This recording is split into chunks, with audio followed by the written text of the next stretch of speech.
Obrigado pelo toque. Sempre bom. Eu não, eu já fiz muita aula que eu esqueci de gravar. Então, hoje eu gostaria de relembrar algumas coisas da semana passada, justamente para a gente dar seguimento. De propósito, eu não estou apresentando, vamos dizer, essa matéria em 1h30, 2 horas. Você percebeu na semana passada que, minuciosamente, a gente foi ver passagem por passagem para estabelecer e ver juntos o que a palavra afirma. Eu quero que vocês saibam isso porque, para mim, eu volto para aquilo que eu sempre falo e não canso de repetir.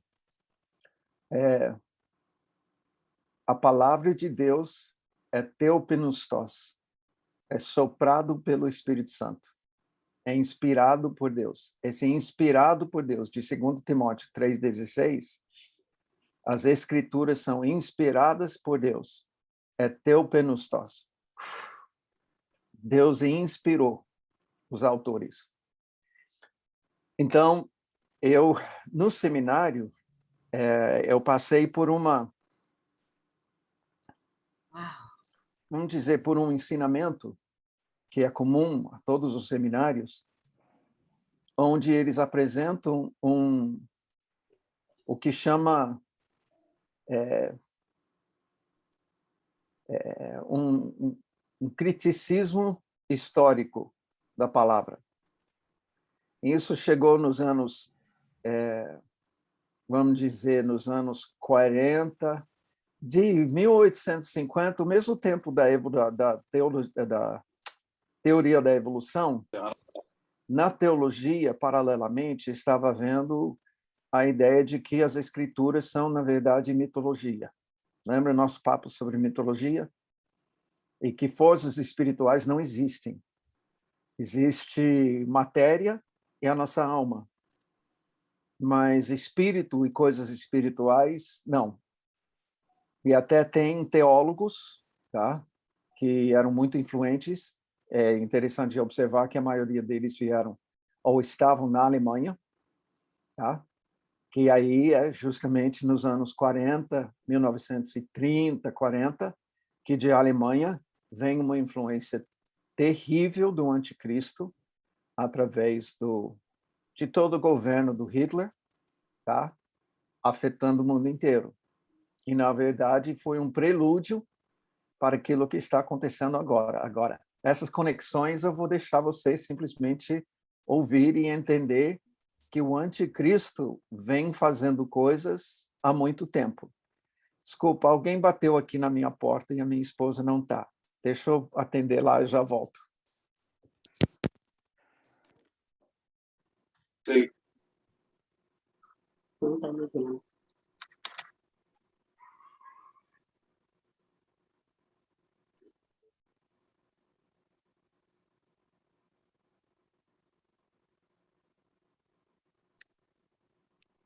Eu.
Olá, Ivonete. Tá quietinha aí? Olá, Tudo bem? pastor. Tudo. Ah, Tô legal, aqui legal. esperando. Amém, amém. E Ana, aí, tá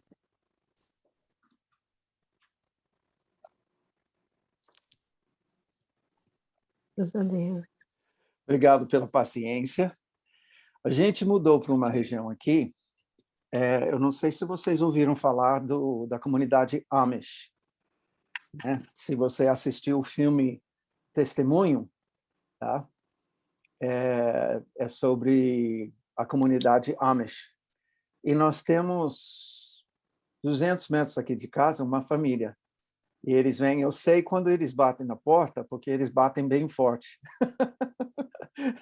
Eles não vêm mansinho, mansinho, não. Eles chegam e eles batem, né? Então, e eles vêm, eles não, por exemplo, eles não têm carro, tá? Isso. A comunidade não usa carro, eles evitam certas coisas, mas eles podem pedir carona de vizinhos, como nós. Então, nós temos nos disposto a levá-los de vez em quando para alguns lugares. E também, eles não têm internet em casa, mas eles vêm pedir para a gente pesquisar algumas coisas. Então, a gente está fazendo uma... Mas o que é interessante é que isso está dando comunhão, isso está gerando contato e amizade. E embora seja uma coisa um tanto, mas por quê? A verdade, aí eu vou poder falar para vocês uma verdade. Eles são muito mais fortes como família do que a família moderna, tá? Então, sem nenhuma dúvida. Eu tenho Tem, conhecido tem algumas um, famílias Amish aqui, e eles são de impressionar, tem tá? um programa na TV a cabo deles. É bem interessante. Aham. São os Flórida, ortodoxos. aqui na Flórida também tem uma comunidade deles, e eu acho que não é muito longe daqui do sul da Flórida, não. Não é, não. Eu vi um documentário esses dias sobre isso. É, Myers Park, alguma coisa assim. exato, é. Isso. E aí reúne menonitas e Amish e inglês. Tudo que não é menonita e Amish, eles chamam de inglês. Tá? Então, por exemplo, eu sou inglês para eles. Significa que eu sou fora da comunidade Amish, né? Porque os menonitas descenderam dos Amish, né? Bom, vamos voltar para a nossa aula. Obrigado pela paciência. Então, na semana passada, na verdade, desde o início das nossas aulas, você percebeu o título Honrando o Ministério de Jesus. Em 1994, o Senhor me retirou, me colocou numa caverna, me separou e me levou a estudar novamente tudo que eu tinha estudado no seminário. Então, toda essa ideia da mitologia, que é para você tirar qualquer coisa sobrenatural da Bíblia, por exemplo, milagres, curas, endemoniamento, nessa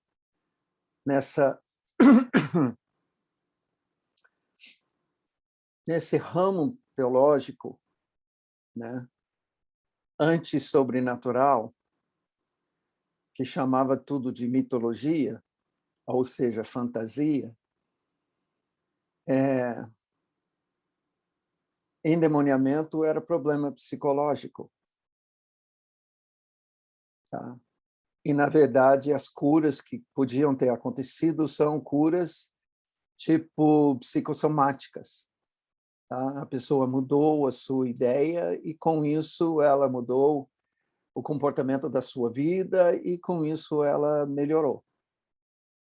Então, mas isso é justamente, isso chegou a acontecer justamente porque não havia poder.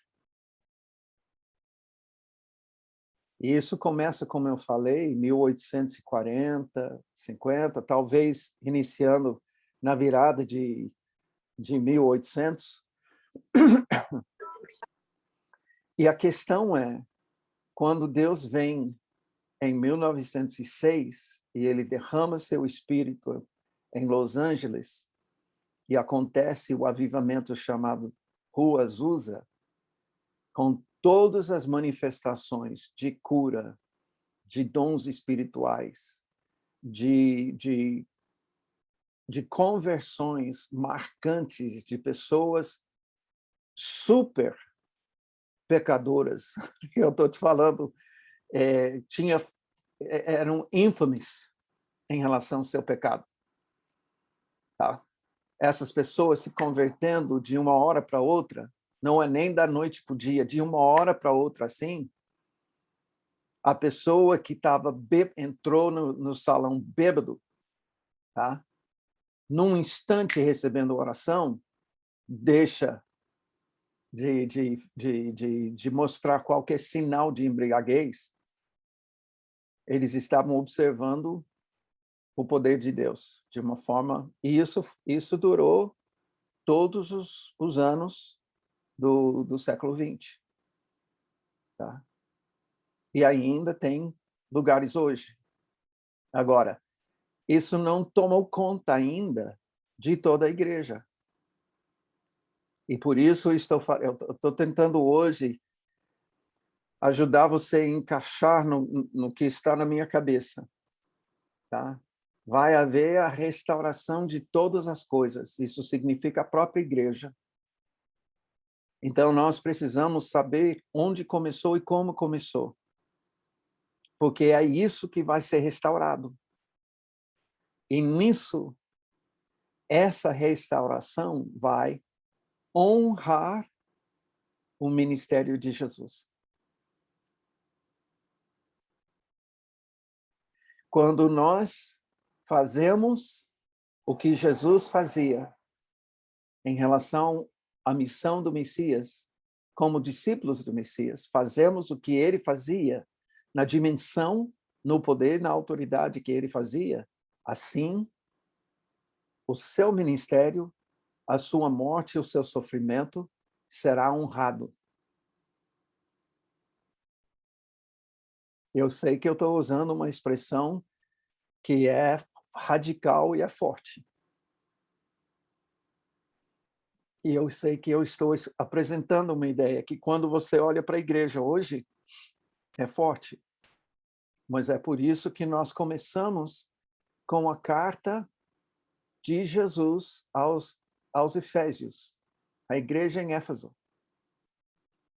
que experimentou tudo isso. Eles tiveram seu momento como Azusa. Eles nasceram. Essa igreja em Éfeso nasceu quando isso aconteceu na vida de Paulo, pelo ministério de Paulo. E quando Jesus fala, você deixou o primeiro amor, volta à prática das primeiras obras, é justamente isso que ele está querendo que seja restaurado. Quanto mais, então, hoje. Quanto mais hoje. E eu preciso dizer para vocês hoje que, vendo tudo isso que eu estou apresentando, é dentro de uma consciência de que nós estamos muito próximos à volta de Jesus. Tá? Isso não vai se dar de uma forma passiva. Eu já falei com vocês sobre 1 Coríntios 2, que se os poderes desse século conhecessem a sabedoria de Deus, não teriam crucificado o Senhor da glória. A vinda do Messias, a primeira vez, provocou o anticristo. O anticristo tinha poder sobre todas as nações quando Jesus veio a primeira vez. Então, ele juntou toda a sua força e a sua influência E a palavra diz que ele crucificou o Senhor da glória. Mas ele não entendeu que ele foi apenas um peãozinho nas mãos de Deus. E que essa crucificação foi para sua própria derrota. E, na verdade, garantiu a sua derrota. Porque com isso, Jesus afirmou, I'll be back. Quem entende inglês, ele já disse, voltarei. Eu vou voltar, gente. E quando eu voltar, daqui até lá, é tempo de chegar essa mensagem e esse ministério a todas as nações, até os confins da terra. Vai chegar uma hora que eu vou dizer, chega da injustiça. Chega da maldade. Chega da impiedade.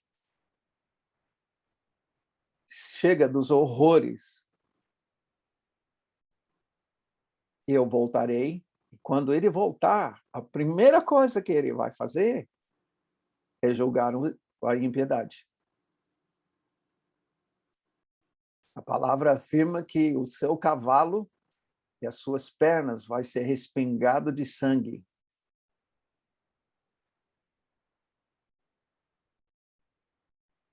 A primeira coisa, ele não estabelece o seu governo primeiro. A primeira coisa é que ele vem para um mundo cheio de injustiça, onde a sua noiva está sofrendo a injustiça, a igreja, mártires para todo lado, e ele diz, chega. E a primeira coisa, ele vem, eu creio que é nessa hora que vai haver o arrebatamento. Quando ele vem, nós vamos ouvir a trombeta, nós vamos olhar, nós vamos vê-lo, a gente sobe, tá? Chega lá em cima e a gente entra na galera que vem junto com ele. E ele vai julgar a impiedade. E aí ele vai estabelecer o seu governo. Aí que desce a Nova Jerusalém. Aí que ele vai estabelecer o seu governo sobre as nações. E a capital dele será Jerusalém. Ele é o Messias, o Rei dos Reis. Tá? Bom, e tudo isso, especialmente isso que eu estou falando, sobre esse derramar que está por vir, para restaurar a missão e o ministério de Jesus na dimensão bíblica, tá? Vai provocar as trevas. Vai provocar mais perseguição. A gente vai ver isso na semana que vem, quando Jesus fala e dá ordens para os seus discípulos para fazer o que ele está fazendo. A primeira coisa que ele fala é, eles vão te perseguir como me perseguiram. E você pode ver em Atos, primeiro milagre, o homem ali no templo, eles foram perseguidos. Até espancados. Eu estou vendo tudo no mundo inteiro. Eu não sei o quanto você está ligado às notícias do mundo, tá? Mas se eu olhar somente para o sistema de saúde, a medicina, a indústria farmacêutica, tá? Que agora ficou tudo politizado, eu estou vendo que você não pode nem usar vias naturais para cura. Tá? Se eu ofender alguém com o que eu vou falar, entenda que minha intenção não é de ofender. Mas a verdade é que mais pessoas morreram com as gripes nos anos 2015 até 2019 do que morreram de coronavírus. A verdade é que há vias naturais, medicina, que cura coronavírus. Milhares, se não centenas, até milhares de pessoas morreram porque eles impediram o uso de coisas como ivermectina, como hidroxicloroquina. Ponto final, eu não estou discutindo isso. Eu tenho ouvido isso de médicos, e um número de médicos suficientes que colocaram as suas vidas em jogo, as suas profissões em jogo. E o que nós observamos é que foi politizado, ou seja, a influência do anticristo estamos vendo desde o ano passado no mundo inteiro.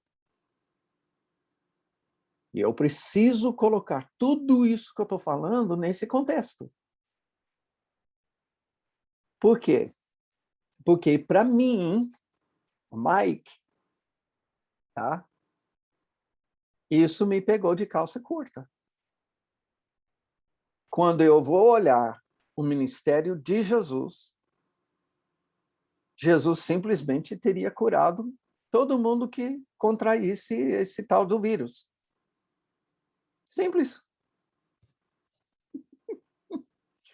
Todo mundo que teria pedido de Jesus essa cura, simples, ele iria curar. A palavra diz que ele tomou sobre si todas as enfermidades da humanidade. Eu não sei como você avalia Isaías 53. Abre aí. Isaías 53.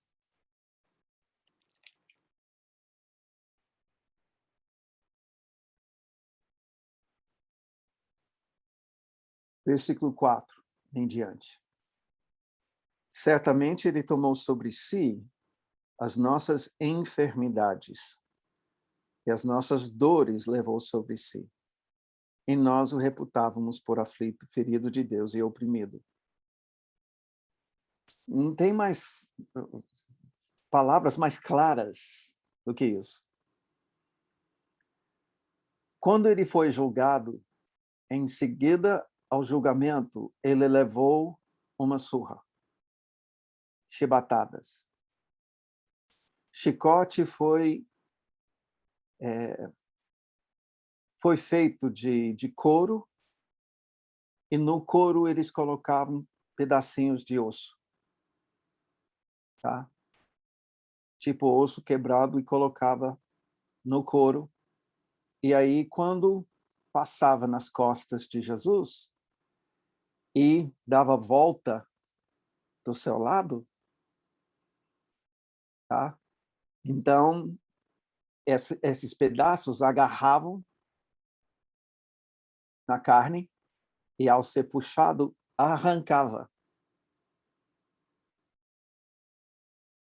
A palavra afirma, Jesus afirma, isso ele fez, as curas ele fez, porque ele sabia que ia levar essa surra pelas nossas enfermidades, para curá-las, para que a gente fosse curado.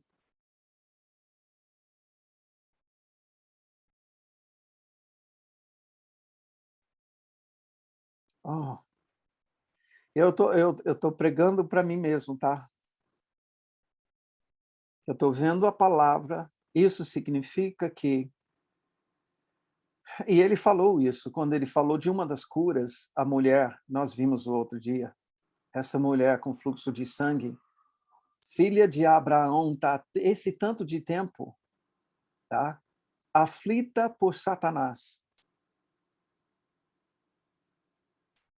E não, ele estava, a linguagem dele até na aliança abrâmica, por ser filha de Abraão, ela tinha direito de cura. Ele olhou e disse, não, isso não pode continuar assim. Olha só a mentalidade de Jesus, que é a mentalidade do Pai. E é por isso que não somente houve a influência da desmitologização da Bíblia, como houve também toda uma justificação para explicar por que nós não somos curados. Então, a gente fica falando, não, deve ser uma falta disso, daquilo, quando, na verdade, a gente não conhece Deus. E nós estamos, esse momento, eu estou falando tudo isso, porque eu creio que o Espírito Santo está querendo gerar em todos nós um anseio. E é um anseio que está no coração do Pai. Mas a gente precisa estar alinhada. E eu vou mostrar um pouco desse alinhamento. Nós precisamos entender. Olha só, vamos continuar, porque isso significa que Jesus veio como Messias, porque o Pai queria curar toda a humanidade.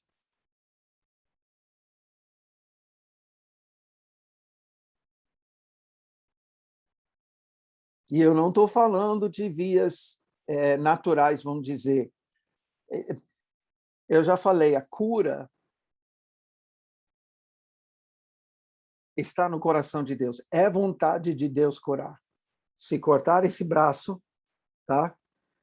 Se eu pegar meu canivete aqui, tá?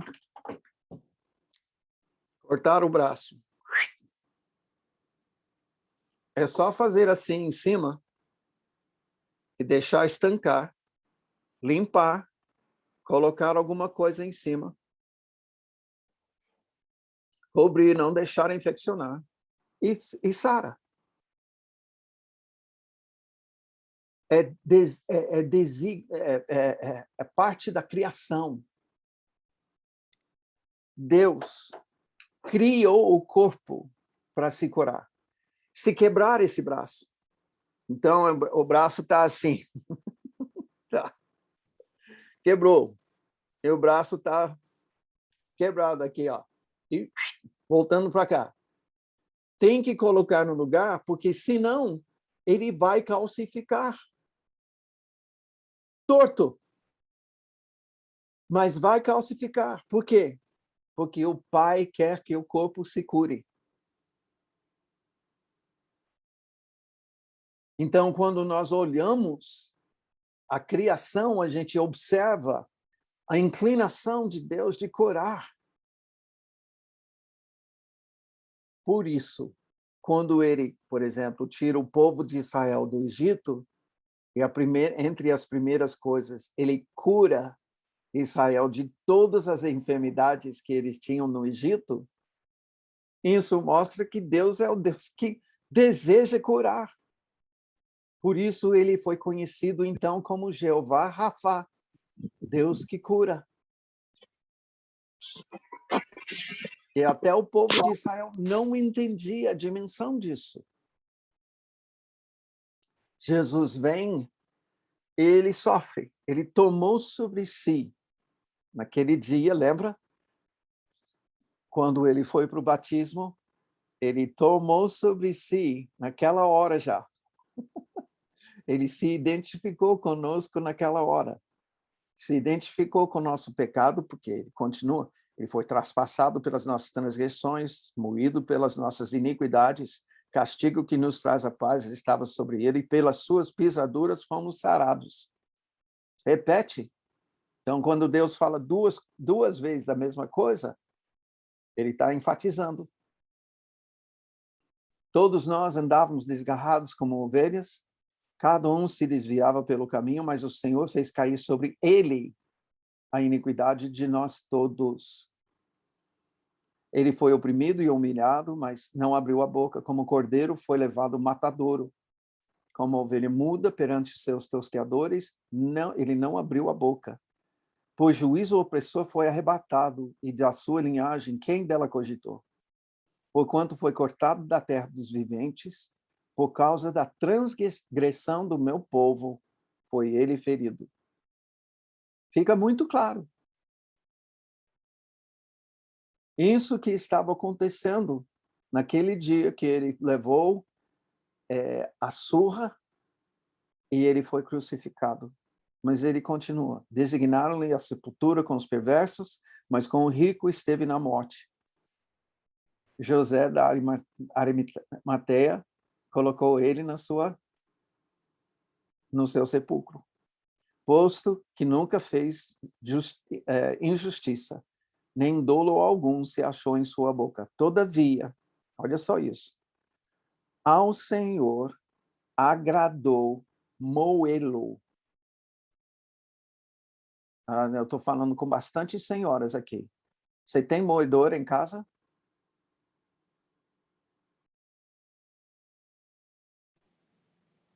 No espancamento, ele foi moído. Mas eu quero apresentar mais algo. Fazendo-o enfermar. Na cruz, uma coisa aconteceu que me incomoda pensar. Na cruz, Jesus se enfermou com todas as enfermidades da humanidade, desde Adão e Eva até a sua volta. Então, coronavírus, que não aconteceu até esses anos, porque esse não é o primeiro coronavírus, tá? Mas coronavírus como esse, que foi fabricado em laboratório, tá? Que foi potencializado, não tinha na época de Jesus, mas Jesus já se enfermou com essa enfermidade. E na cruz, ele não ficou apenas pendurado.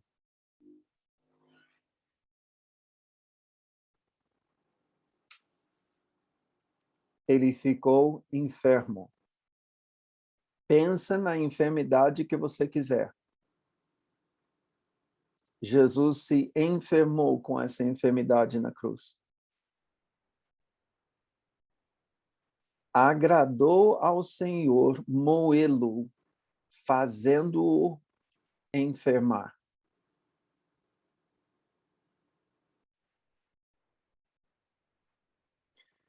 Alguém já assistiu aquele vídeo do Michael Jackson, Black and White, preto e branco, da música dele? Foi um videoclipe que ficou famoso por causa do efeito visual, tá? Onde uma pessoa olha para o lado assim, e quando volta, o homem é uma mulher, tá? O homem branco barbudo se torna uma mulher asiática, aí olha para a direita, tá? E é um homem negro, volta, e é um homem ou uma mulher índia, e vai modificando de pessoa em pessoa. Vocês já assistiram esse vídeo? Isso aí. Agora, pega esse efeito visual, olhe para Jesus na cruz, e imagina enfermidade em enfermidade.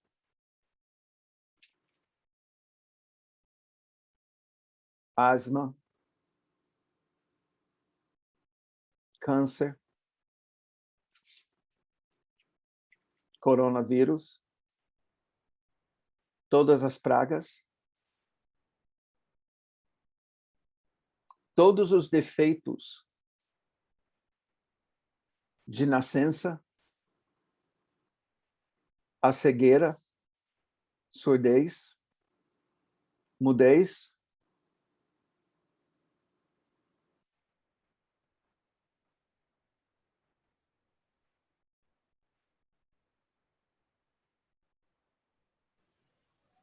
todos os síndromes. Só um minuto. Todos os síndromes.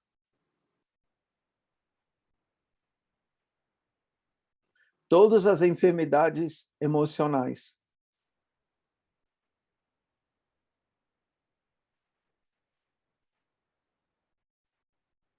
Tudo que você possa imaginar.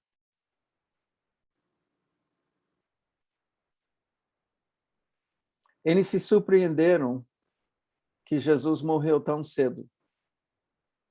Esse é o fator para mim que explica por que foi tão rápido.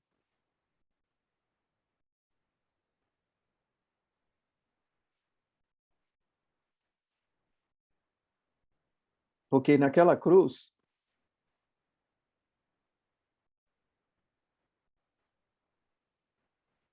a sua enfermidade Jesus levou.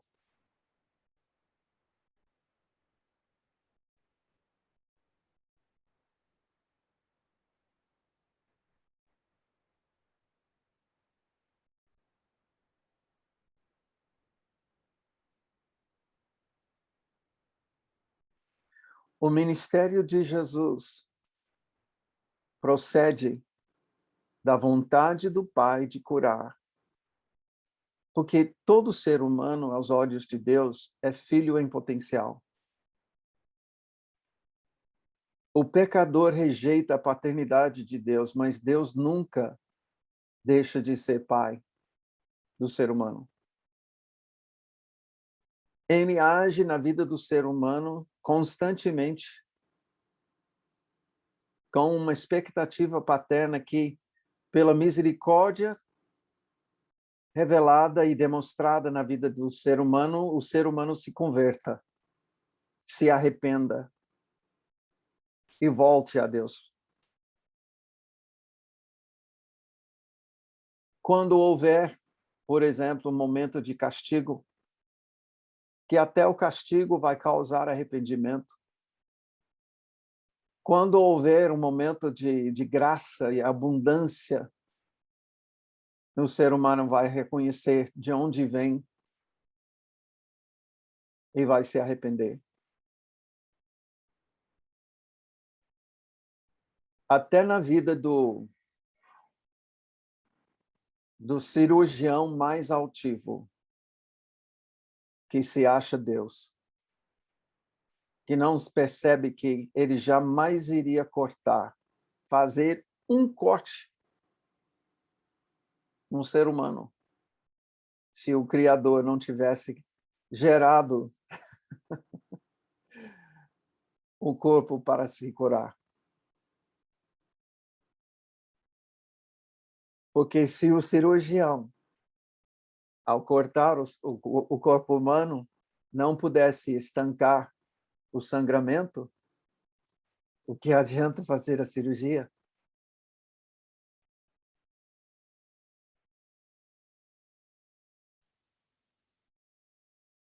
O fato de que Deus Criador, o Pai, fez o corpo para se curar,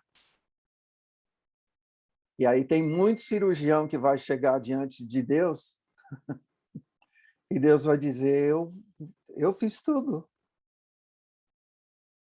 Não fosse o que eu fiz, você não teria tido nem profissão. E eles vão cair na real, vai cair a ficha. Deus tem uma vontade de curar.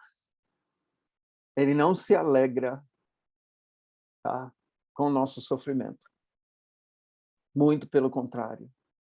Por causa disso, vendo a gente sofrendo, que em 1 João, 1 João, as obras de Satanás que Jesus vem desfazer incluem a enfermidade. Então, é qualificado como obras de Satanás. Isso por quê? Porque a gente rejeitou a paternidade de Deus e escolheu viver numa existência sem Deus. A nossa escolha. Agora, em Cristo, tudo isso se recupera. E podemos encontrar essa misericórdia, essa bondade. Podemos receber disso. E aí Jesus vem e ele começa a ministrar, revelando a vontade do Pai. E é por isso que ele fica, por isso eu citei E nós vimos em Mateus e em Lucas Junto. dias e dias curando enfermos. Indo de cidade em cidade, aldeia em aldeia, pregando, curando os enfermos, expulsando demônios, ressuscitando os mortos, purificando os leprosos. Esse é o padrão que ele estabelece como missão do Messias.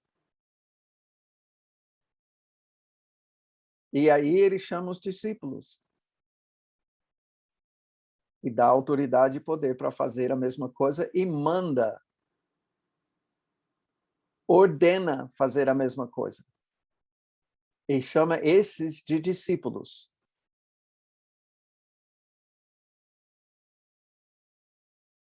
E se alegra quando o número se aumenta, mais 70, agora são 82. Eles vão, eles ministram, voltam com o seu relatório, tá? Até os demônios se submetem a nós. E ele falou, não fique feliz porque eles se submetem a vocês, sim, porque seus nomes estão arrolados no livro da vida. Mas aí ele vira e fala, graças te dou, ó Pai. Yes! É isso! Então, a gente não vai confundir, ele só dá uma palavra de cautela. Você não vai começar a querer medir força agora com o mundo demoníaco. Esse não é o ponto. Tá?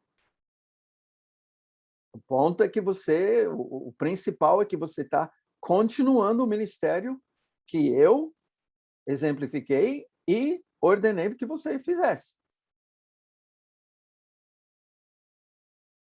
E essa é a sequência. E foi aí que nós paramos na semana passada. Portanto, agora, eu quero ver Mateus 28. E é uma passagem que você conhece bem.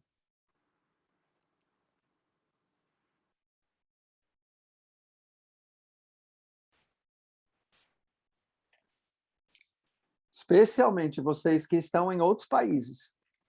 Tá? Você até ouviu isso como parte do seu chamado. Versículo 16. Seguiram os 11 discípulos para Galileia, para o monte que Jesus lhes designara. E quando o viram, o adoraram. Mas alguns duvidaram. Jesus, aproximando-se, falou-lhes: toda a autoridade me foi dada no céu e na terra. Ide, portanto, fazei discípulos de todas as nações, batizando-os em nome do Pai, do Filho e do Espírito Santo, ensinando-os a guardar. Não é ensinando-os todas as coisas. Ensinando-os a guardar todas as coisas que vos tenho, o quê? O que diz na sua tradução? Alguém? Pode abrir. Mandado. Ordenado, mandado. Isso aí. E eis que estou convosco todos os dias até a consumação do século. Agora nós temos umas perguntas difíceis e duras para fazer. Tá?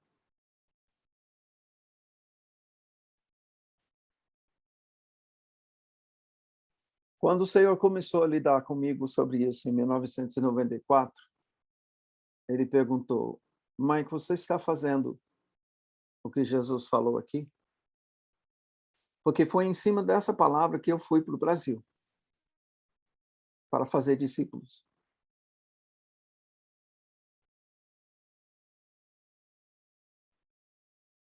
E, de repente, eu percebi que estava faltando uma reflexão da minha parte. Eu estou fazendo discípulos do jeito que eu fui ensinado a fazer discípulos. Mas eu estou fazendo discípulos do jeito que Jesus fez discípulos?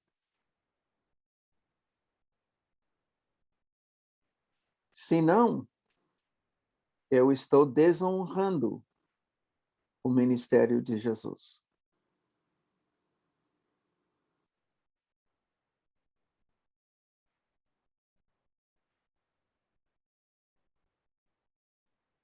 Eu precisei entender que tudo que Jesus veio fazer foi para possibilitar a gente cumprir as suas ordens.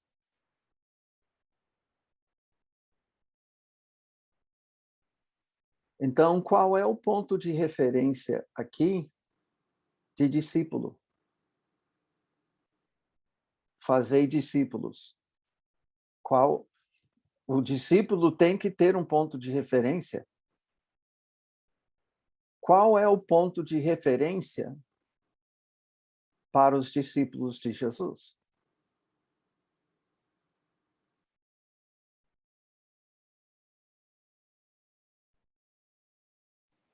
Ir e curar.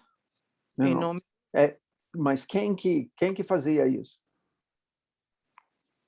Jesus. Jesus. Jesus. Ou seja, o ponto de referência Jesus. para o discipulado, ou para os discípulos de Jesus, é o próprio Jesus. Por isso eu fiz questão de mostrar qual é o ministério que Jesus fazia. Tá bom, se Jesus manda os discípulos fazer outra coisa que ele não está fazendo, beleza, vamos entender. Agora, se ele manda fazer, ordena fazer a mesma coisa que ele fazia, então Jesus e o que ele faz é o ponto de referência e se torna o gabarito do perfil do discípulo de Jesus. E o discípulo dos discípulos de Jesus. Ou seja, se esses 11 que estão ouvindo Jesus nesse momento estão ouvindo fazer discípulos, você está imaginando que eles estão pensando outra coisa que não pregar, arrependei-vos, pois é chegado o reino dos céus, curar os enfermos, expulsar os demônios, purificar os leprosos e ressuscitar os mortos? Você acha que eles estão pensando em outra coisa? Depois de tudo isso, toda essa sequência, porque verdadeiramente a gente podia fazer um esboço dos evangelhos, especialmente Lucas e Mateus, onde a gente pegasse o ponto principal, que é o que Jesus faz, tá? Pregar o evangelho do reino. E a gente podia qualificar cada texto, cada passagem, conforme pregação, ou cura, ou ressurreição, ou purificação, ou expulsão de demônios, libertação. Eu creio que a gente iria perceber que não fica fora nenhuma passagem, só quando chega a crucificação do Senhor.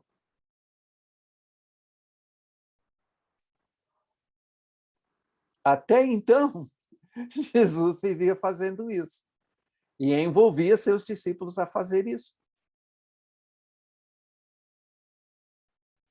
E a vez que o homem chega para Jesus, ele fala: Jesus, filho de Davi, tenha misericórdia de mim, porque meu filho muitas vezes cai na água, outras vezes no fogo, e eu trouxe para os seus discípulos, mas não puderam curá-lo. Essa passagem que está em Mateus e em Lucas é o que denuncia totalmente, tá, os discípulos como errados por não cumprir o que Jesus mandou fazer. E nessa hora ele olha para os discípulos e fala: ó, geração incrédula e perversa, até quando eu vou ter que aguentar vocês? Ele mostra e revela um certo nível de frustração, porque de alguma forma os discípulos não estavam alinhados. Ele fala que é questão de fé, mas vamos dizer que dentro disso, eu tenho tentado me colocar nesse contexto. E entenda, eu vou abrir com vocês o meu dilema hoje. Naquela época, quando falhava, tinha para quem recorrer. Porque a resposta de Jesus foi: traz o menino aqui. E Jesus libertou e curou o menino. Hoje não tem traz o menino aqui. Não tem uma pessoa. Traz o menino aqui.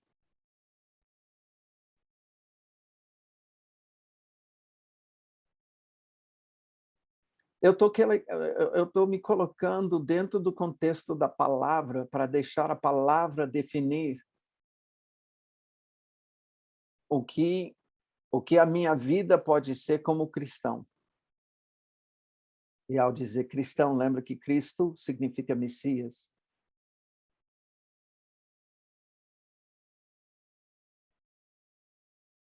Eu estou vendo cada coisa hoje sobre a nossa fé cristã e é tudo o que tem nisso para mim. Onde está a minha vantagem? Onde está o cumprimento do meu sonho? Onde está a vitória da a minha conquista nisso, a minha conquista naquilo? Mas eu estou vendo pouquíssimas pessoas incomodadas porque onde está o poder para curar os enfermos?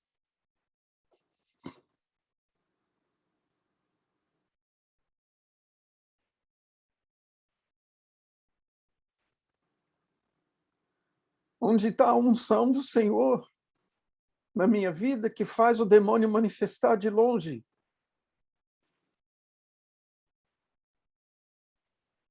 Onde está o poder para ressuscitar o meu amigo Wesley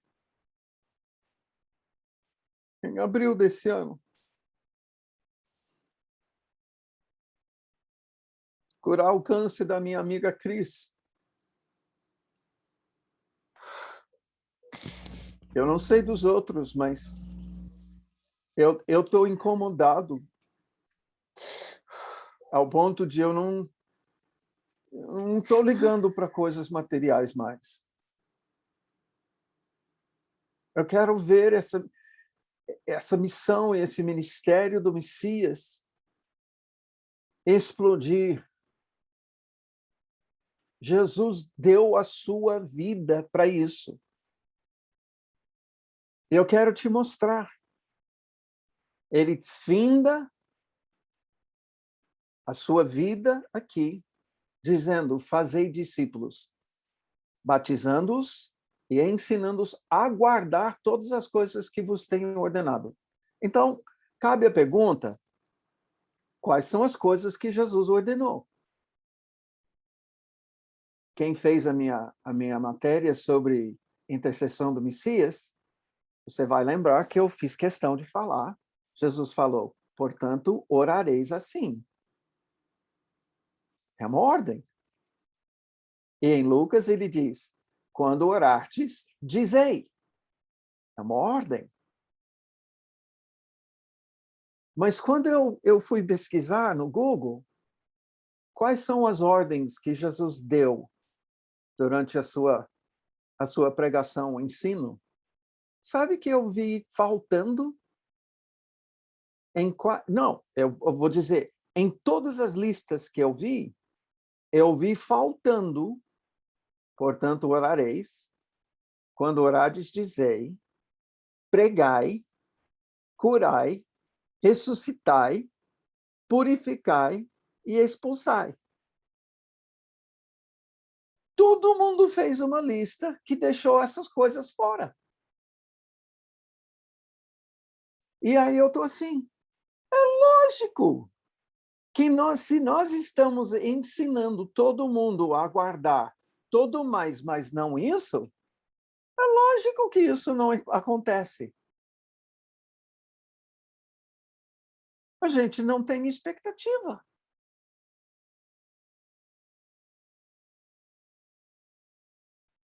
Agora, deixa eu compartilhar com vocês diante disso. Se Jesus disse, ensinando-os a guardar todas as coisas que vos tenho ordenado, ou seja, está muito claro aqui que Jesus está dentro do contexto, sem discriminar cada coisa. Ele está dizendo, o que eu ensinei vocês a fazerem, eu quero que você ensine a outros a fazerem. Certo? Tanto é que em 2 Timóteo 2:2,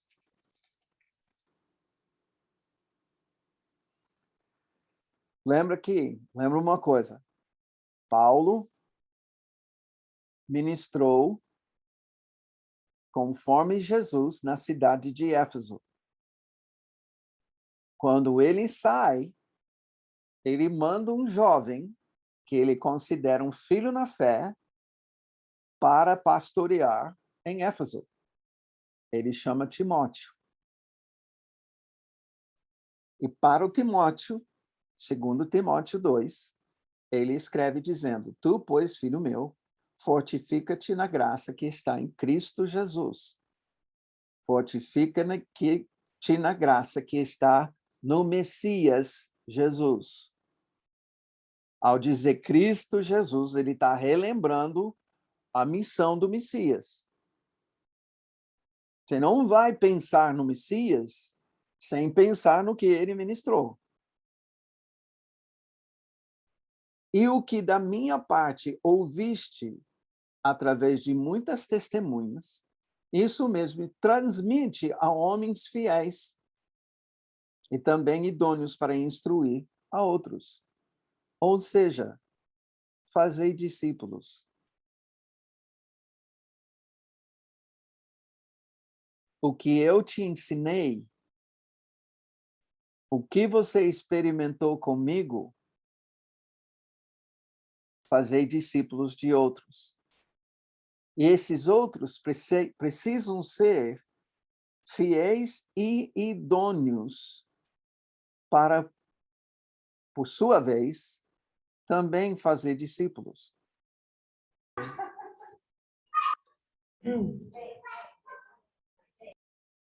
Agora, queridos, nós estamos falando da 5ª geração de Jesus. Jesus para seus discípulos, os discípulos para Paulo, Paulo para Timóteo, Timóteo para outros e outros para outros.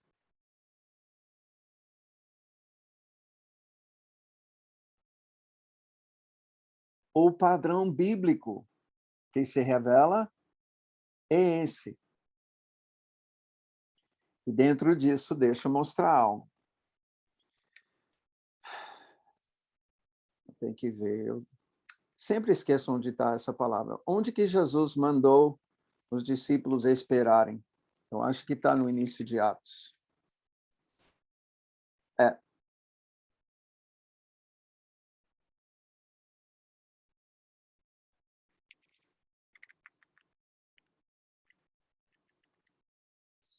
Atos 1. Então, nos dias que ele fala, fazei discípulos, a gente hoje em dia, com o nosso ativismo, a gente ia correr para a rua. Pá!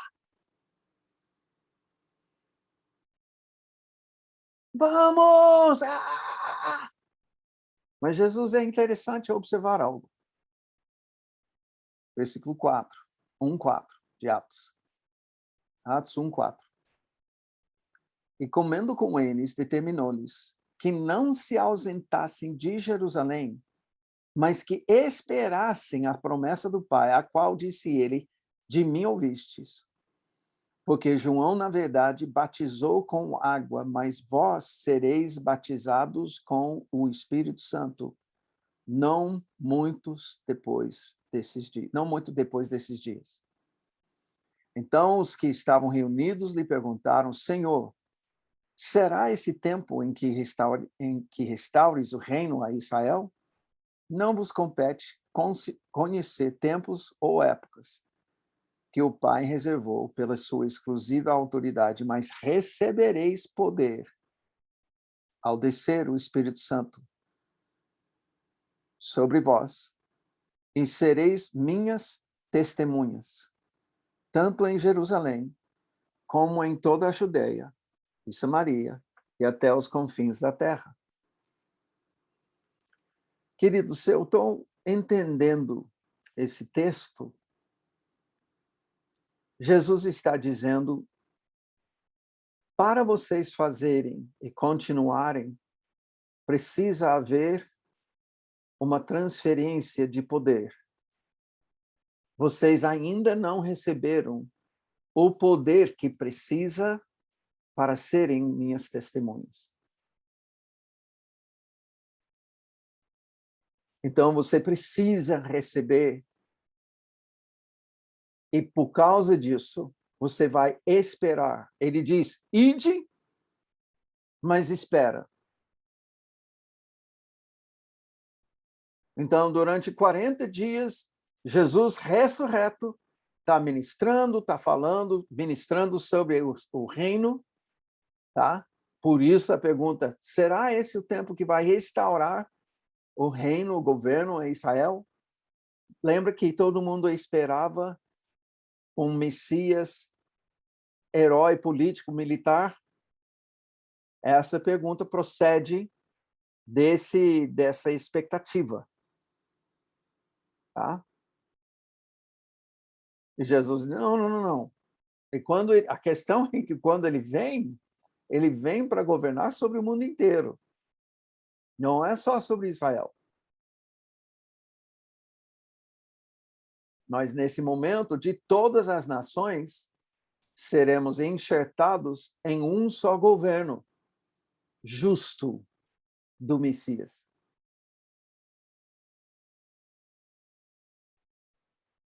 Mas espera, porque até agora vocês não receberam o mesmo poder que eu tenho. Toda a autoridade foi me dada.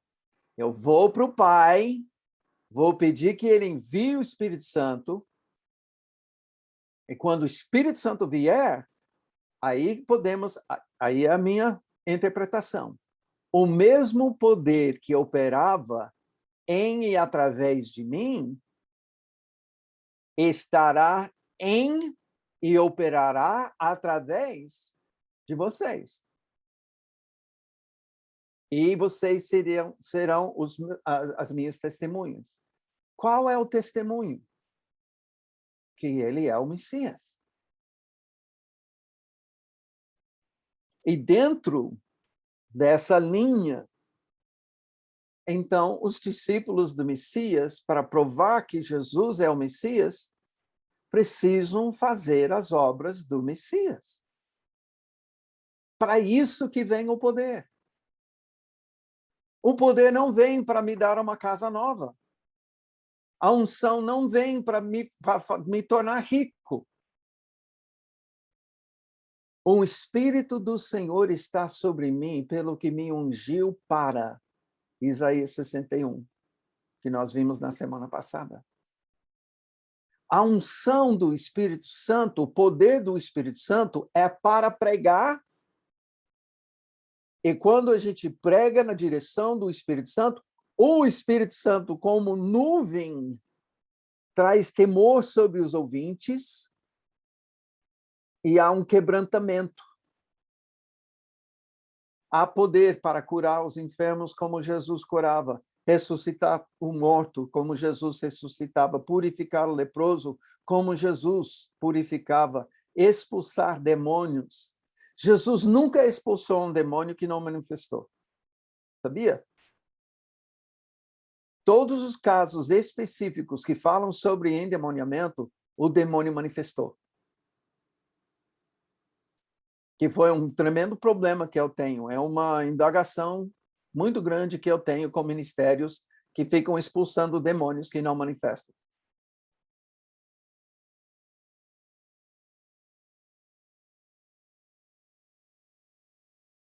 E quando faz isso, a pessoa que não está esperando nada fica pensando, ué, mas espera aí, eu estava endemoniado?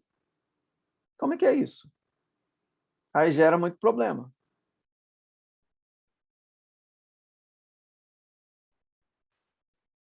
Isso a gente vai tratar ainda antes de terminar o nosso ensinamento, tá? A gente vai esmiuçar isso depois. Mas o que eu estou querendo mostrar é que a unção que Jesus se refere, que Jesus como Messias, o ungido, a unção do Espírito Santo levou Jesus a fazer a missão do Messias. O que eu chamo a agenda do Messias. Pregar, arrependei-vos, pois é chegado o reino dos céus. Curar os enfermos, expulsar os demônios, ressuscitar os mortos e purificar os leprosos. Fosse, querido, citado uma vez ou outra vez, eu fico calado. Jesus ordenasse seus discípulos a fazer outra coisa que não a mesma, eu ficava calado. O que Jesus está dizendo é, eu vou para o Pai e eu vou rogar e ele vai enviar o outro Consolador. Nessa palavra que Jesus fala, outro Consolador, é significante a gente entender. Tá? É importante a gente entender. Outro tem em grego duas palavras para a palavra outro. Imagina que na sua cozinha, por exemplo, na minha cozinha aqui, a mesa que nós temos tem 4 cadeiras iguais. Mas do lado tem a mesinha da minha esposa, escrivaninha da minha esposa. E tem uma cadeira, mas é diferente. Então, imagine que eu coloque 3 cadeiras, ou 2 cadeiras, tá? A da minha esposa, da escrivaninha, e uma da mesa. Tá? E eu falo para você, eu queria que você me desse outra cadeira. Você vai olhar e você vai indagar. Espera aí. Igual a uma dessas? Que cadeira que você está querendo? Tá?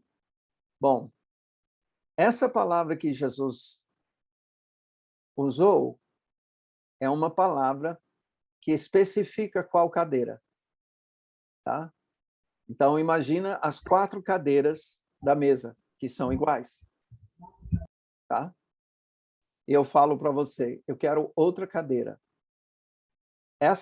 Tem uma palavra para outra que significa outra que é diferente. Não precisa ser igual a essa. Então, você vai pegar a cadeira da minha esposa, que é da escrivaninha. 2 cadeiras, mas são distintas, diferentes. Ambas são cadeiras, mas não são iguais. E tem outra palavra para outra, outro conselheiro, que significa igual. E com essa palavra, você vai pegar uma cadeira igual do conjunto da mesa. Quando Jesus disse, eu vou para o Pai, eu vou rogar, ele vai enviar outro conselheiro, ele usou a palavra para dizer outro igual a mim. Ele estava dizendo, como eu tenho sido com vocês nesses anos, o Espírito Santo será com vocês. E como o Espírito Santo tem sido comigo, como Filho de Deus, ele agora será com vocês. O Espírito do Senhor está sobre mim. Quando vocês forem batizados com o Espírito Santo, que é o que eu desejo, e dei minha vida para isso, então o Espírito Santo será com vocês como ele foi comigo. Poder, autoridade direção, orientação, ministrará a ti o coração do Pai em você por causa do Espírito Santo. Aí ele orou em João 17. Vocês serão um conosco, como eu sou com o Pai.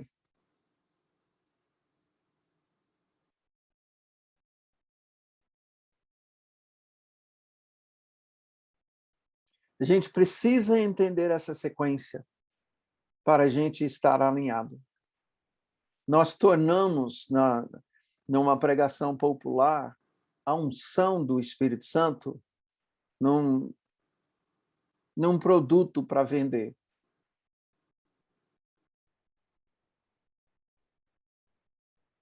E a igreja que tenha o legado do Messias na terra, nem se preocupa que ela não tem poder para curar os enfermos, como Jesus curava. Porque, de uma forma geral, nós queremos riqueza e prosperidade mais do que ministrar como o Messias ministrava.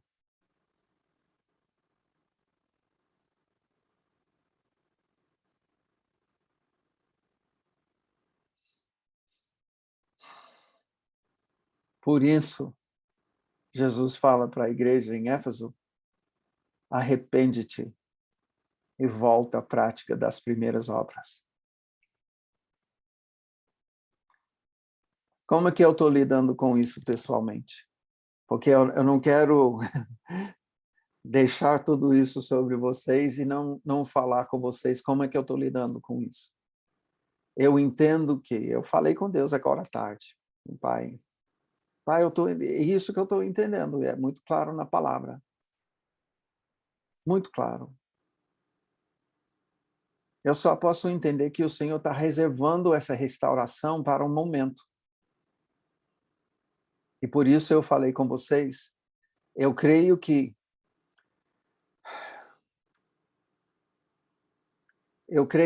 Deus provoca as reações do anticristo.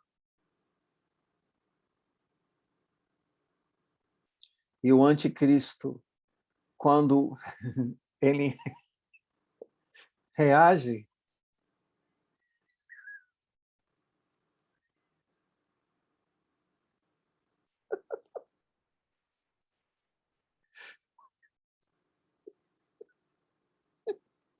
desculpa.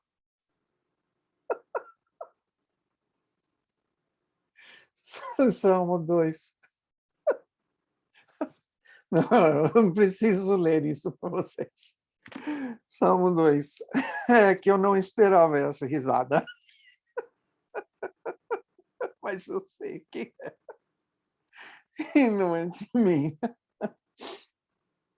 Porque se enfurecem os gentios e os povos imaginam coisas vãs. Os reis da terra se levantam e os príncipes conspiram contra o Senhor e contra o seu Messias, dizendo: rompamos seus laços e sacudamos de nós as suas algemas. Ri-se aquele que habita nos céus. O Senhor zomba deles. Então, o Senhor vem provocando o anticristo desde Jerusalém, fazendo o evangelho chegar de cidade em cidade, de geração em geração. E o anticristo não consegue parar esse negócio.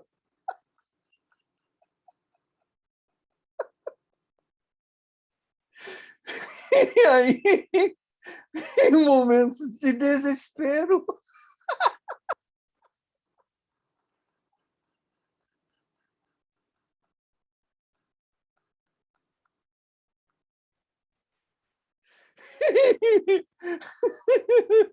ele faz burrice e revela as suas cartas.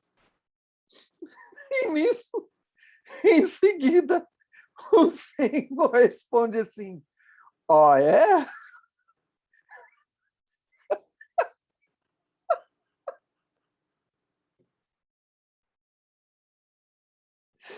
Ai, ai, ai. Que eu estou entendendo que Deus está nos alinhando para um momento.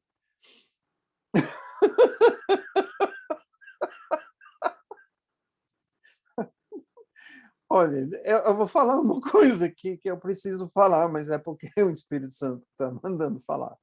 Tem gente que vai morrer como Marte indo desse jeito. Mas vai valer a pena, porque você vai estar ministrando no poder do Espírito Santo como os primeiros discípulos.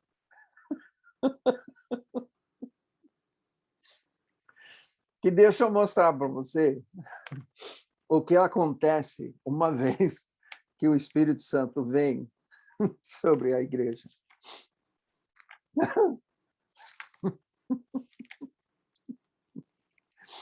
Atos 2, tá? A primeira coisa, o Pedro, ele prega o evangelho do reino.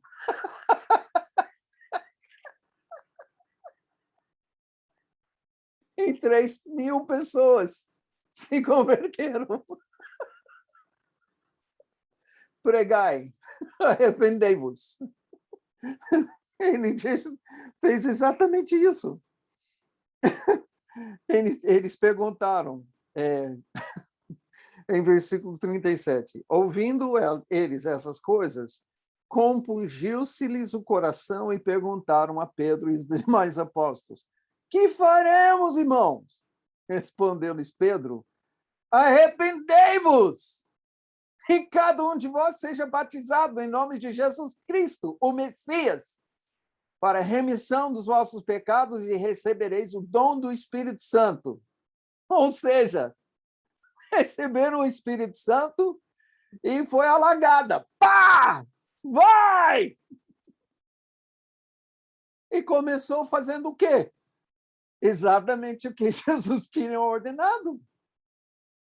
E o que tinha? Respaldo do Espírito Santo. Total. Tá? Não era bastante? Capítulo 3. Subiam no templo para a oração na hora da hora nona. Era levado um homem coxo de nascença, com o qual punham diariamente à porta do templo chamado Formosa para pedir esmola aos que entravam. Tá? Lembra essa questão de nascença? Esse tipo de enfermidade de nascença é coisa do Messias. Lembra um homem cego de nascença?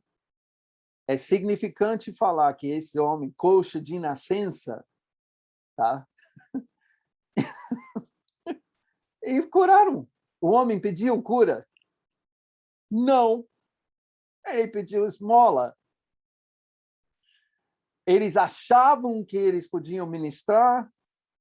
Não. Eles sabiam que eles tinham uma ordem e poder tinha recebido para ministrar. Eles sabiam.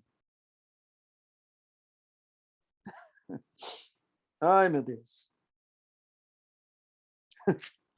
E o discurso de Pedro? E aí, o que acontece? Como Jesus falou, vocês serão perseguidos.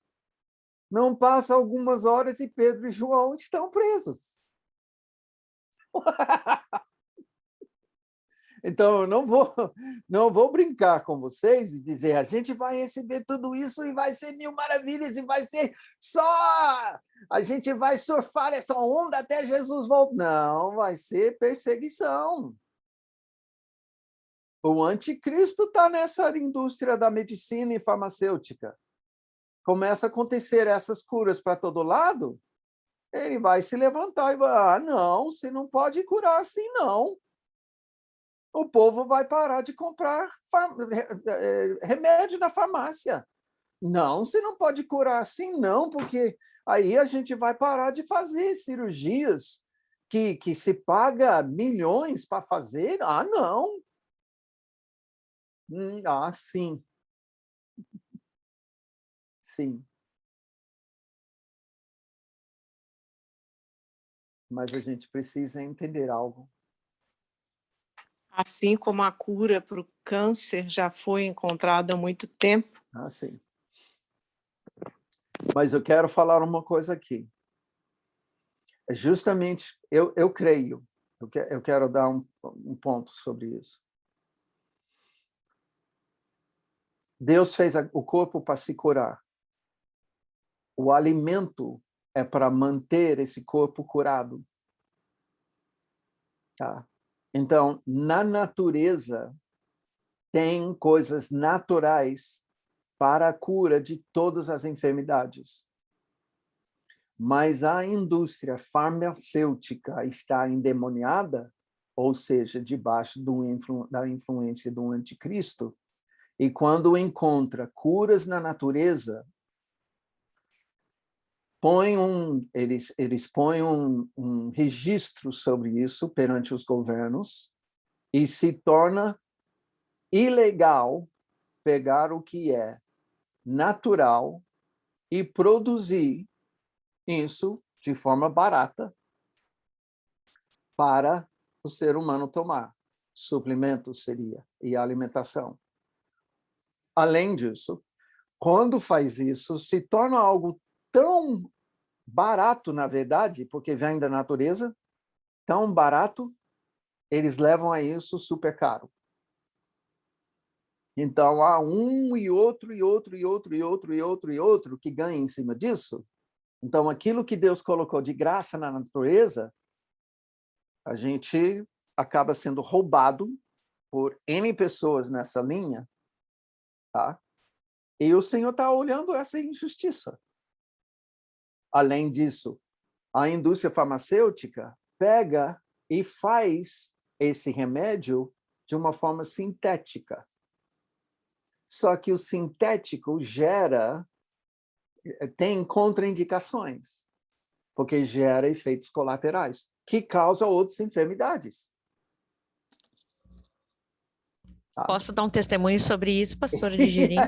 E aí, o que é importante para mim é que a gente entenda, só um minuto, é que a gente entenda que Jesus nunca deu uma receita para ninguém. Verdade. Então, eu não estou falando aqui sobre alimentação como remédio, como suplementos como remédio, como tratamentos quaisquer como remédio. Eu estou falando de cura sobrenatural. Palavra liberada. Essa é a autoridade e o poder com que Jesus curava. Eu não estou dizendo que cura não possa vir de outra forma. Pode. Tá? Mas o que Jesus ministrava como Messias era com poder e autoridade. A gente precisa entender isso. Estamos vendo que o inimigo tem roubado cura natural, e eu vejo que isso gera um cenário onde o Senhor fala, não, então, cura sobrenatural. Eu vou atender. Eu fui curada a segunda vez do câncer com uma palavra. Eu recebi a palavra e eu fui curada e nunca mais eu tive. Amém. Glória a Deus. Mas eu estou falando isso para a gente entender, tá? Existe cura no nível de cortar e se cura. De quebrar e a gente deixa na tala e se cura. Tá? Existe alimento que cura. Existe uma cura que vem pela mudança de alimentação, de dieta. Existem suplementos que podem curar. Sim, tudo isso. Tá? Mas o que Jesus ministrava de cura não foi nisso, não foi isso. Ele não olhou a pessoa obesa e falou, segue essa dieta. Não. Ele não olhou a pessoa com câncer, ele não olhou a pessoa com ou qualquer outra lepra. Você precisa tomar esse suplemento e aquele remédio. Tá? Hoje, lepra é tratado com remédios. O tratamento que existe é com a base de remédios. Tá? E eu estou querendo deixar muito claro, a cura que está na palavra, a cura do Messias é sobrenatural, é poder sobrenatural. Tá bom. Eu acho que, Andréia, você ia falar uma coisa. Quando o senhor falou agora da questão dos remédios, eu sempre soube que remédio era contrário de tudo que a gente sempre pensou, né? O senhor sabe que eu perdi uma filha em janeiro, né? Com câncer. Não. Aí, isto. Aí houve um descontrole total da mente nesse tempo, porque realmente a gente fica.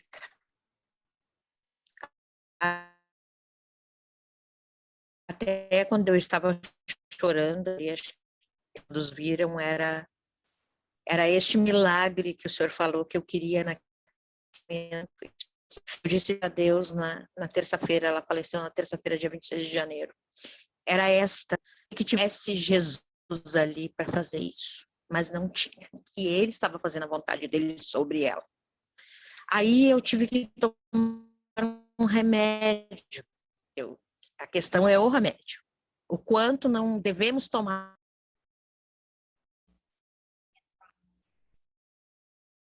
Aí saiu, né? Aí eu fui para o médico, né, para passar por um psicólogo, mas passei primeiro pelo clínico geral. E aí ele me deu uma medicação, né, para relaxar, um remédio daqueles bem poderosos. Só para encurtar a conversa, eu tomei um comprimido que ele mandou tomar todos os dias. Ele mandou tomar à noite, que era para relaxar e descansar. Simplesmente eu tomei o comprimido, enxerguei demônios com o olho aberto, enxerguei demônios com o olho fechado. Demônios. Demônios, pastor, demônios. Gigantes, gigantes, assim. Aquilo que a gente lê, que a gente aprende, é verdade. Esse mundo espiritual, ele existe, ele está paralelo conosco. Uhum. Ele veio em direção a mim e foi onde eu chamei pelo sangue de Jesus. Uhum. Isso com os olhos fechados. Eu com os olhos fechados, eu via ele com os olhos abertos mais ainda. E maior ainda. E o que mais me chamou a atenção foi os olhos muito vermelhos. Muito. Muito. Tipo coisa de filtro. Então, assim, aí eu digo, tá, e não dormi a noite toda. No outro dia eu estava muito cansada, porque aí eu fiquei orando. Eu digo, Senhor, a partir deste momento, esse remédio não entrará mais no meu corpo, porque eu não vou ficar vendo o demônio. Né? Foi o que eu pensei. Eu digo, não, Senhor, eu tenho uma dor por uma perda gigante, mas quem vai curar é tu, não este remédio. E aí, pastor, eu me segurei com Jesus e não tomei mais o remédio. Tanto é que eu levei para a farmácia para o descarte, porque não havia condições. E era 5 mg o remédio só. Somente 5 mg. Eu digo assim, se eu tomasse os 20 que ele queria, pelo amor de Deus, acho que eu ia ver uma legião, né? Não só um. Mas essa cura que a irmã precisa, ou precisava, está em Isaías 61. Sobre os que em Sião estão de luto, uma coroa em vez de cinzas, óleo de alegria em vez de pranto, e vestes de louvor em vez de espírito angustiado. Então, essa cura continuará a agir na sua vida. Foi Amém? por isso que quando o senhor falou ali que chama o menino, manda o menino vir, eu pensei nela na hora, por isso que eu comecei a chorar. Sim. Mas eu creio que o Senhor não chamou, né? Não teve alguém para chamar o menino, porque quem estava chamando ela era o próprio Jesus. E através de uma irmã de São Paulo, depois eu fiquei sabendo que o Senhor iria recolher ela igual, que ele queria ela do lado dele. Aí o meu coração transbordou de alegria. Amém. Amém. Amém. Então, queridos, eu queria que a gente entendesse esse alinhamento e que Pentecostes, então, foi justamente para para que a igreja continuasse esse ministério. Então, por isso, em Atos 5, a gente vai ver uma passagem muito interessante. Acontece o episódio de Ananias e Safira. Tá? Sabemos tudo o que acontece ali, eu não vou esmiuçar isso, mas em versículo 11, isso é Atos 5, 11, e sobreveio grande temor a toda a igreja e a todos quantos ouviram a notícia destes acontecimentos. Ou seja, o episódio de Ananias e Safira, você não pode ficar mentindo para o Espírito Santo. No auge do governo do Espírito Santo, no auge da manifestação do Espírito Santo sobre a igreja primitiva, Ananias e Safira morreram por uma mentirinha a respeito de uma oferta.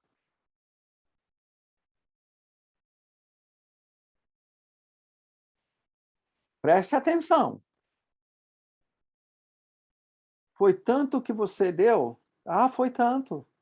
Foi por tanto que você vendeu o terreno? Foi.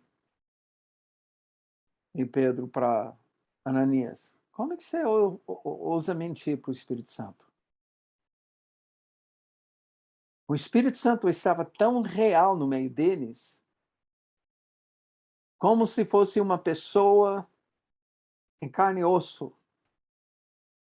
Ananias, você não achava?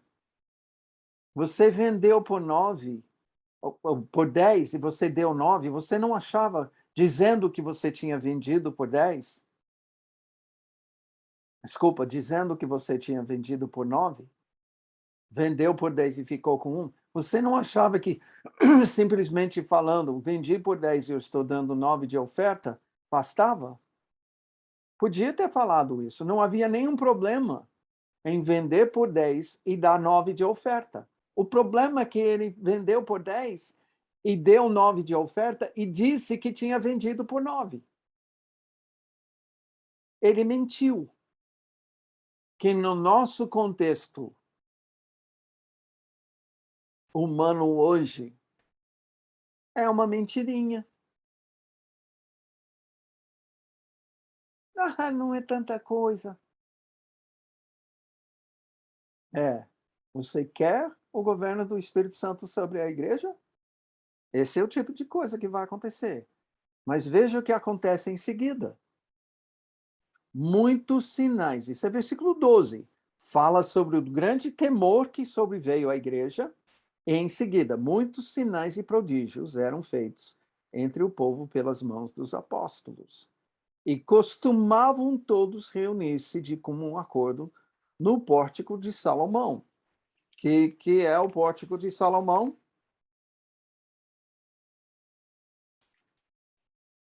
É a entrada do templo. E aí, mas dos restantes ninguém ousava ajuntar-se a eles, porém o povo lhes tributava grande admiração. Ou seja, os religiosos ficavam de longe, mas o povão chegava. E crescia mais e mais a multidão de crentes, tanto homens como mulheres agregados ao Senhor. Ou seja, pessoas se convertendo todos os dias. A ponto de levarem os enfermos até pelas ruas e os colocarem sobre leitos e macas para que, ao passar Pedro, ao menos a sua sombra se projetasse em alguns deles. Afluía. Olha só a palavra. Afluía. Não era um ou outro.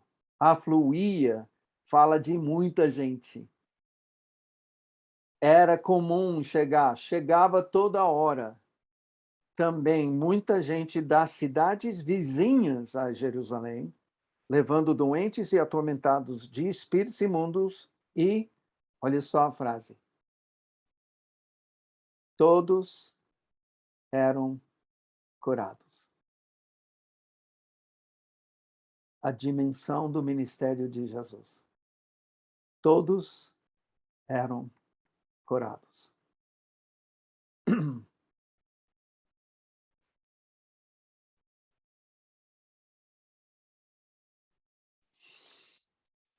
Eu tenho essa expectativa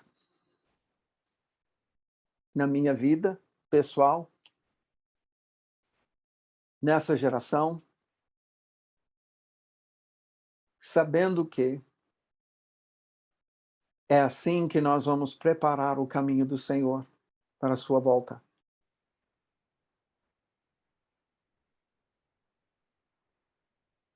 Aquele que se alinha e como crente, aquele que crê, pede: Jesus, eu quero ser seu discípulo. Não quero apenas ser salvo. Quero ser seu discípulo. Quero testemunhar que tu és o Messias, fazendo as coisas que o Senhor fazia. Eu preciso dizer para você que quando eu falo essas coisas, hoje em dia, quase em seguida, às vezes é horas, às vezes é no outro dia, o diabo vem com tudo para me desencorajar, para me desanimar. Mas todas as vezes que eu volto para a palavra, e até hoje eu fui encorajado com essa unção de riso que veio, que o Senhor me encheu com o riso que é dele para rir na cara do inimigo. Ri-se aquele que habita nos céus. O Senhor zomba deles. Eu fico mais convicto. E estou eu falo para o Senhor, eu estou me sentindo como os discípulos no cenáculo, que estão esperando esse poder. Tem muita gente que fala, não, mas já chegou. Mas, para mim, eu estou falando Mike, eu, pessoalmente, eu vejo que Pentecostes, a restauração de Pentecostes tem sido em parcelas. Hoje eu estou vendo, eu posso enumerar alguns ministérios que focam no ministério do Messias. Mas ainda não vejo nelas todos eram curados. Eu estou vendo testemunhos de cura. Mas ainda há uma dimensão que falta. E eu faço questão de falar sobre isso porque eu quero que seja nas dimensões bíblicas. A palavra foi escrita para nos inspirar. A palavra é inspirada para nos inspirar. Para a gente buscar isso. Pedir do Senhor isso. Amém. Jean, só faltava na nossa aula uma pergunta do irmão. Não, Estou brincando com você. Você faz perguntas boas. Mike, eu acho que o que Deus tem mostrado para mim, que eu tenho vivido, serve, o que você falou hoje serve muito de confirmação. Mateus 24 diz assim: pois assim como nos dias de Noé. Mike, em março, Deus mandou dentro do meu apartamento, que é fechado com reiki, um corvo. E eu não estou falando que é visão. Não. Corvo vivo. Eu sei que é, só que no Brasil não tem corvo. A gente tem gralha, algum outro tipo de coisa. Pelas minhas pesquisas simplórias. Ele entrou pela sacada, passou pelo meio da sala. Eu fiquei assustado, porque eu pensei que era um morcego. Ele entrou e parou em cima do meu travesseiro da minha cama. Eu fiquei totalmente enlouquecido. Falei, uau, o que é isso? Falei, não passa nem borboleta aqui às vezes. E Deus falou bem claro para mim isso. Passou 7 dias e eu fui escutar uma pregação por acaso. E a pessoa pregou sobre Noé. E eu creio que que Deus liberou isso para mim como um sinal, dizendo que ele o corvo tocou a terra. E nós estamos nesse intervalo em que a pomba, em que o espírito está indo e voltando, procurando Pouso. aonde habitar. Uhum. E a hora que ele encontrar essa unção, ela não vai ser própria, ela vai ser de domínio mundial. Uhum. Amém. Amém. Eu sei que eu preciso. Amém, queridos. Ô, Jean, Beethoven. ainda há pouco, eu postei lá no Facebook. Aliás, não postei no Facebook. Passei para uns amigos sobre o corvo. O corvo é a única ave que ataca a águia, mas a águia não se abala com ele. O que ela faz? Ela voa, voa, voa alto. Quanto mais alto ela voa, mais o corvo fica sem fôlego. E aí ele cai e morre. Uhum. Só para você saber. Beethoven. Oi, pastor. Eu acho que a Cláudia tinha uma pergunta.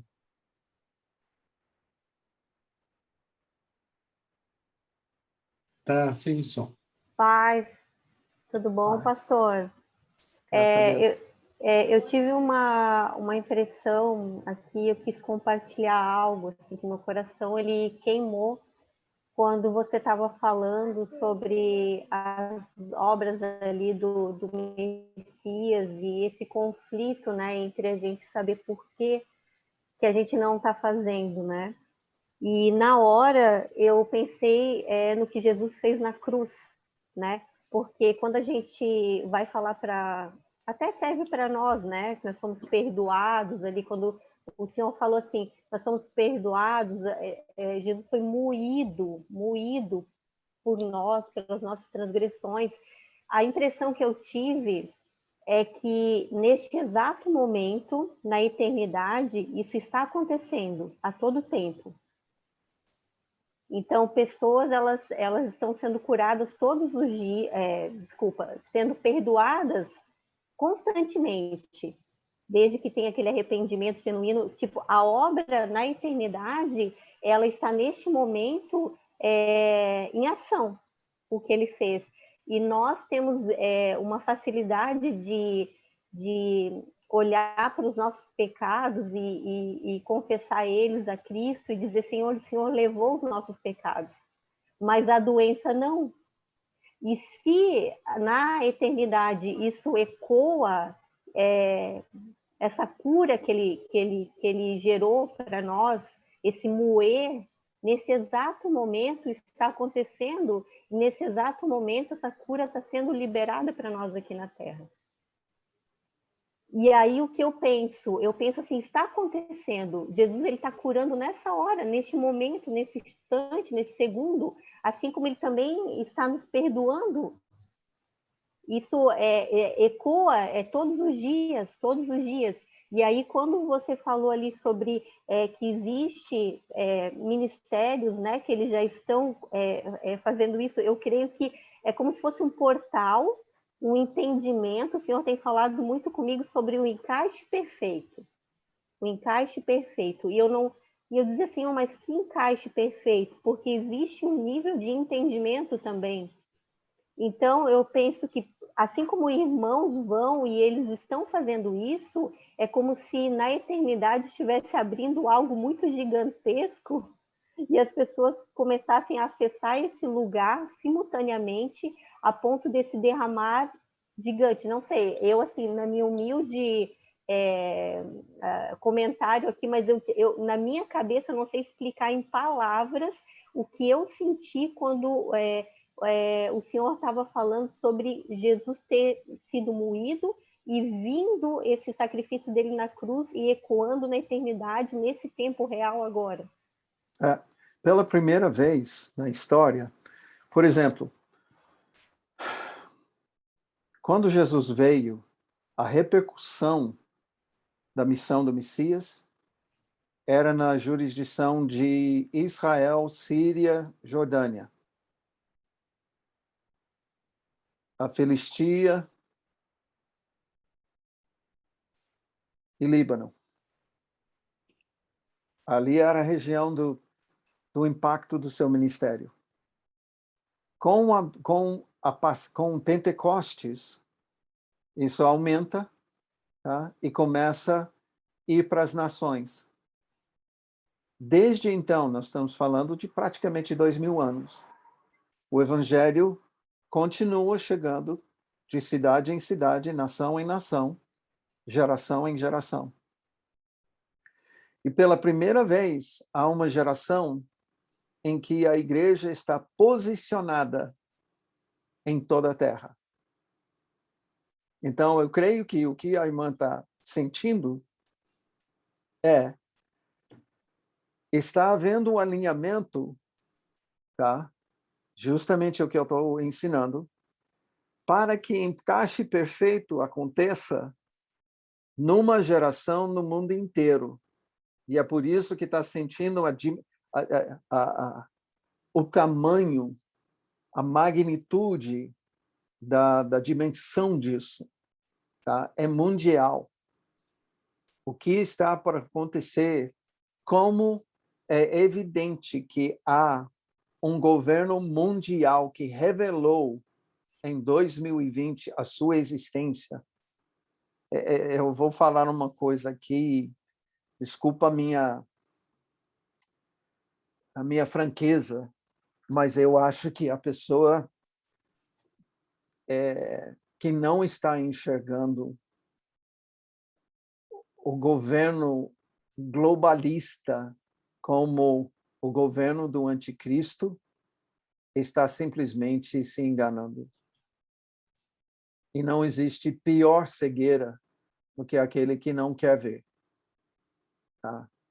Hoje se fala sobre, por exemplo, imediatamente quando se fala sobre ser contra a vacina, não, você é negacionista, você é negacionista. Negacionista hoje é quem está negando que existe a evidência do governo do anticristo. Isso é muito evidente. Mas como está havendo esse governo, tá? E isso está acontecendo, e esse alinhamento, Deus tem uma ação, essa reação das trevas aconteceu porque houve 20 anos em que a igreja orou como nunca, adorou como nunca e profetizou como nunca. De 2000 a 2020, que foi o tempo do 24/7, que Deus começou a mover 24/7, lugares de adoração, intercessão e profecia 24/7 na terra toda. Tá? Nunca a igreja foi mobilizada em tanta adoração, intercessão e profecia. Nunca. E isso tudo orientado pelo Espírito Santo. Nunca. Então, o inimigo reagiu. Por quê? Porque, de repente, o ser humano, tá? Convertido, o discípulo do Messias, está orando como nunca: venha o teu reino, venha o teu reino, venha o teu reino, seja feita a tua vontade, e profetizando essa vontade, e adorando ao Senhor, simplesmente pela questão de adorar ao Senhor, não por outro motivo, por adorá-lo, porque ele é digno de adoração. Tá? Nunca houve na história da igreja tal mover como de 2000 a 2020. Então, para mim, tudo que aconteceu de 2020 para hoje é uma reação. E o anticristo revelou as suas cartas. Ele revelou onde ele tem poder, onde ele tem influência. Ele revelou que realmente é um governo mundial que ele está querendo, que ele tem. Ele tem uma influência mundial, e agora ele preparou a internet, e ele usou, e vai usar a internet. Um dia a gente não vai poder fazer o que estamos fazendo hoje, isso não vai demorar muitos anos. Ele vai cortar, eles vão ter espias, tá? Não é apenas algoritmos, tá? Eles vão ter espias, eles vão ver a gente reunido aqui, eles vão cortar a nossa transmissão. E depois é capaz de seguir onde nós estamos, tá? Porque eles vão ter IP de todo mundo. Tá? Então, é o tipo de coisa que vai acontecer. Só que eu creio que uma vez que isso acontece, não é muito tempo antes de Jesus voltar, não. Eu acho que Jesus não vai deixar esse negócio piorar durante 50 anos. Tá? A velocidade dos anos 80 para os anos de hoje, queridos, é o cumprimento da palavra de Daniel sobre tecnologia, que vai aumentar, sem nenhuma dúvida. Tá? E é mais do que evidente que esse governo está querendo o fim do cristianismo. É evidente. Tá? É evidente. Então, mas Deus tem uma provocação maior a fazer. Amém? Amém. Amém. Pai, eu peço que o Senhor nos ajude a assimilar tudo isso. Ah, Jesus. E quando eu digo assimilar, eu estou falando para as nossas vidas pessoais, para a jurisdição que o Senhor nos colocou, como discípulos, como filhos e filhas do Senhor. O nosso desejo, Senhor, é ser discípulo como os primeiros discípulos que receberam o poder do Espírito Santo para continuar o teu ministério, a tua missão e ser testemunho do Senhor, que o Senhor é o Messias. Queremos ser nessa dimensão. Por isso nós pedimos um toque, como no primeiro Pentecostes. Pedimos o poder que o Senhor falou para os discípulos que eles iriam receber no primeiro Pentecostes. Queremos esse poder, Pai, em nome de Jesus. E nesse momento, Pai, eu, em fé, tendo proclamado a sua palavra e a sua verdade, eu libero cura em nome de Jesus. Todas as enfermidades. Jesus se enfermou. Seu lugar é aquela cruz. Vai agora.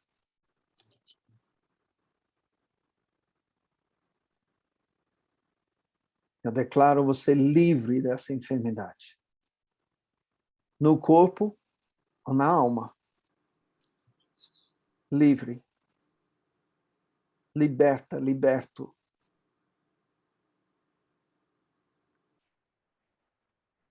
E a palavra do Criador vem sobre seu corpo. A palavra como Jesus falou, ser curado. Como discípulo eu digo, ser curado.